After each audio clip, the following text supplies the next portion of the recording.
I'm in Sydney right now. This is Vanch, and I've been coming to Sydney every single year for the past 3 years, and it's pretty crazy because the first year I came to Sydney was when I was fresh out of high school. I came here with my mentors for a work trip, and it was really at a time in life where I had zero skills. I didn't know anything about the world, and I was really immature and really, what's the word when you don't know anything and you're vulnerable? Oh, naive. Naive. I was really naive. And then last year I came to Sydney with Vanch, just with Vanch, and I was less naive. I knew a little bit more about the world, still really young and dumb. And we came here to watch David Warner's last ever test match. And this year, for the third year, I have now come to Sydney with Vanch, but we've also brought 3 of my other friends. Harsh, Josh, Harshu. Harsh, hey, wave. Yeah. And this year, I am even less naive, and I know even more about the world. And the reason I'm telling you this is, often in life, we look at time frames. We basically don't think in time frames that are long enough.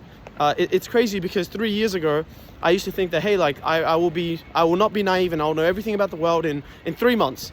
And it's basically 2 to 3 years since that day.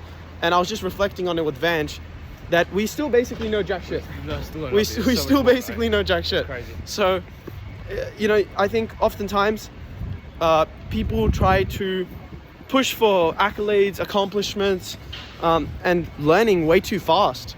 And sometimes the timeline that you need to think in needs to be longer. So yeah, hopefully this 5-10 years? Van says 5-10 years. Sometimes the timeline needs to be 5-10 years, and I definitely think in decades. I know he does too. So we're just going to continue to be on this journey, and I think the reason I'm making this video is whether you like it or not, if you have big goals, big ambitions, you're not going to be able to get there tomorrow. You probably won't be able to get there next week or the month after or the year after. And if the goals are bigger enough and your vision is grand enough, you probably won't be able to get there for at least 3 to 5 years. And if that is true, then you may as well find a way to enjoy that journey, enjoy that process. And the way that I've been able to enjoy my process and my journey is by having someone, by me that's on a similar journey, so we can share the highs, we can share the lows. So make sure you find that person for yourself. Like going after things that are not common can be a very lonely journey. Like I think, at the moment I'm pursuing sort of YouTube strategy and sort of remote online industries, and so is this guy. This guy's a remote sales rep.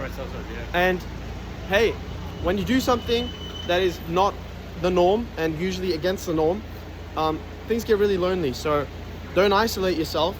Surround yourself with people that think the way you do, unless the way you think is like not great. Also surround yourself with diversity. But yeah, I thought it was just a moment to reflect, given we're in Sydney again. Yeah.